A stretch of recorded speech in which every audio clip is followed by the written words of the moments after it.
So 28 weeks later. So this is a follow-up to 28 Days Later. If you've watched my 28 Days Later review, you might remember that I wasn't really satisfied with the ending of that movie. And I said I never watched 28 Weeks Later, and I was hoping I would redeem that ending. However, this movie doesn't follow the same characters, so we don't know where Cillian Murphy is. He might be dead for all we know. In the movie, not the actor, jeez. No, but this follows a different team of people. Also, not only do we have a different cast in front of the camera, we have a different crew behind the camera. So Danny Boyle and I believe Alex Garland as well took a back seat in this and are just credited as producers. And the new director here is someone I'm not too familiar with. I can't really remember his name, but it was a long name.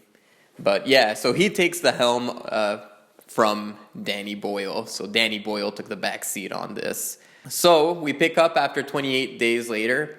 What's happening here now is that American military has come to intervene in Britain, which was the epicenter of this virus, and they seem to have it under control.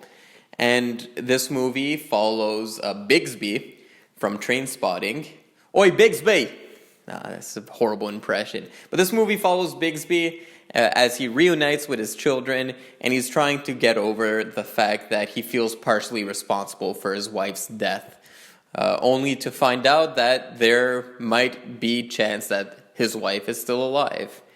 Don't want to give too much away from the plot. The plot also follows Jeremy Renner, who's a sniper for the U.S. Army, and he's basically patrolling the city, along with Rose Byrne, who's a scientist trying to get to the bottom of this virus, and all of their stories intertwine in some way. So it's not as much like 28 Days Later. In 28 Days Later, you just had a central group of people trying to get from point A to point B. Here you have plenty of different points of view and characters, and somehow they all connect halfway through the movie.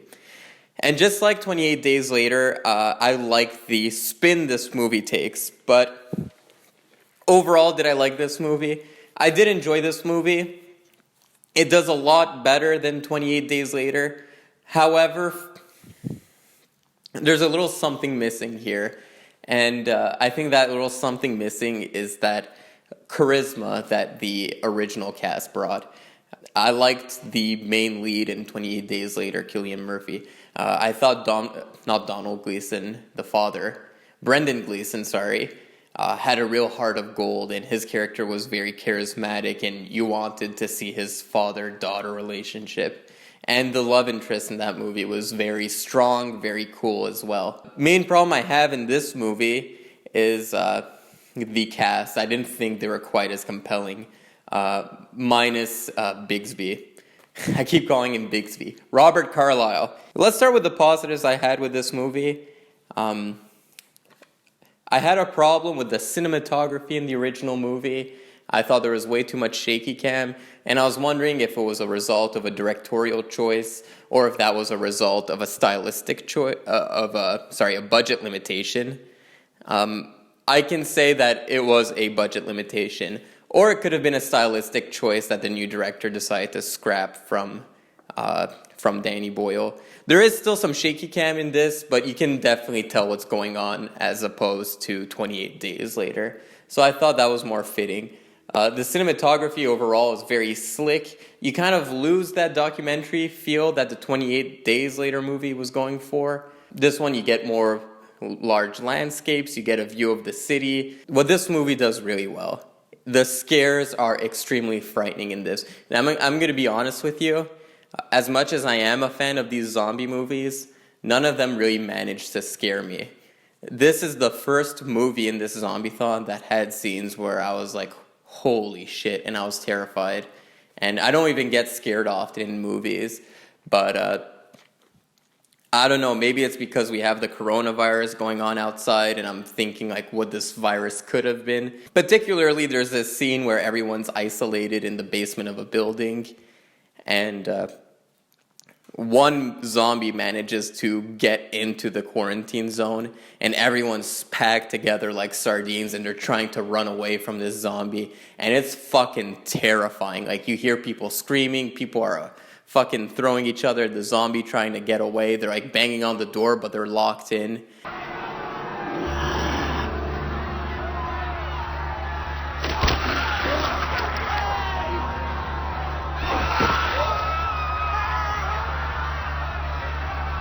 And everyone is getting devoured. That scene legitimately scared me. And yes, there was that zombie element to it, but there was an element of claustrophobia to it, and you couldn't quite tell what was going on. Honestly, I have never been scared in a zombie movie.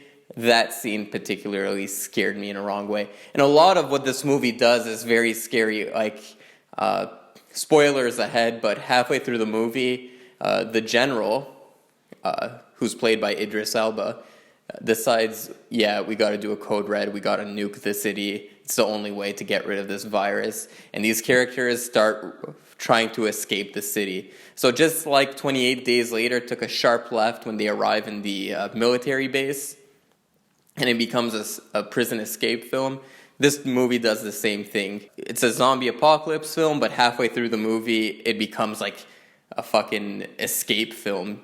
But on a larger scale, this is escape the city because it's about to get nuked. And it's fucking terrifying because these characters are running in the street and there's snipers on the roofs of the building and they're shooting everyone. This is the most realistic take on a zombie movie I'll probably see during this marathon. And I think that element of realism really made the whole concept of zombie films like scary. This is the first time I'm actually fucking scared of zombies. Even the free fire, there's a scene where they say, just free fire, kill everyone. Oh, and they're like killing zombies and the humans are getting eaten by zombies while getting shot. Everything in this movie was very terrifying. So yeah, why was that so particularly scary? Because good horror, what it does is that it makes a scene relatable and makes you say, what if you were in that scenario? And I was imagining myself in those scenarios and I was just like, oh my God, I don't know what I would do. So some shortcomings I've had with the movie, I've always had a problem with these two actors in particular, Rose Byrne and Jeremy Renner. Not that they're bad actors, I don't think they're given appropriate roles that suit their talents. Rose Byrne is a very funny person. She's been in a couple of comedic performances. For instance, she was in one of those Melissa McCarthy comedies. I think she's a charismatic presence, and mostly in the late 2000s when she was doing stuff like Insidious and this movie, she seems very sleepy. And it wasn't until later in her career that, okay, they started putting her in Neighbors and stuff like that. And then she started really showing her talent. In this movie, she doesn't have much to do. She's kind of just sleepwalking the whole way. Jeremy Renner, same situation. He was in the Mission Impossible films. They scrapped his character altogether. They tried to make him the new Jason Bourne, scrapped him altogether. I don't think Jeremy Renner is very much an action guy. He shouldn't be. I think he works better as, again, a more charismatic lead, something more along the lines of a Ryan Reynolds, thinking of Tag, or even he's good in very dramatic roles. He was great in The Hurt Locker, so I don't think Jeremy Renner is given much to do in this movie either, and that's the main problem I have. That's the main thing that 28 Days Later does that 28 Weeks Later falls flat on. So the whole movie, everything's under control. American intervention helped and everything's under control. But the whole catalyst of the story is based off a character's dumb decision. Character meets his wife. Wife turns out to be immune to the virus. But she's visibly infected. But she's just not batshit crazy. So what her husband does is the husband goes to her and fucking kisses her. In no ordinary scenario would that happen. And I hate the fact that the catalyst of the movie, the whole reason for the movie's being, is based off a stupid decision like that. Like, we're living through a pandemic that's way less bad than the one in 28 Weeks Later. And I wasn't allowed to see my dad for 14 days because I crossed the border.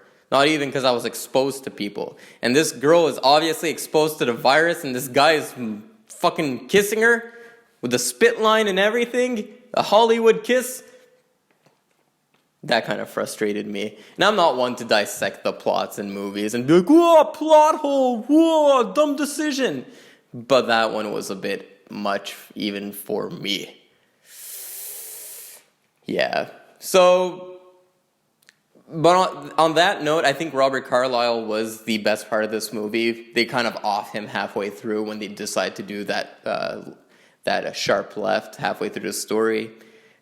I love Robert Carlyle, frequent collaborator of Danny Boyle.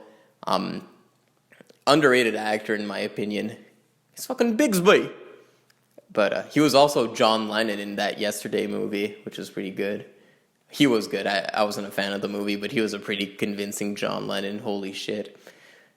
Yeah, on that note, 28 weeks later, I think it falls a little short from being 28 days later. But to be honest, there's a reason why I wanted to review this movie, and it's because I had the feeling this would be a good movie, unlike most zombie sequels out there. Like, I could have done, like, Return of the Living Dead 2, or I could have done the remake of Day of the Dead with fucking Nick Cannon. You got company. The Day of the Dead. Someone here is infected. What are we gonna do? I'm not gonna... But I chose to do this sequel over other sequels, so that just goes to show that this is in fact a decent movie. So go check it out. Terrifying movie in my opinion. Legitimately scary. If you're looking for a zombie movie that'll actually fuck with you and scare you, go watch this movie. There's some great set pieces that will put you on the edge of your seat.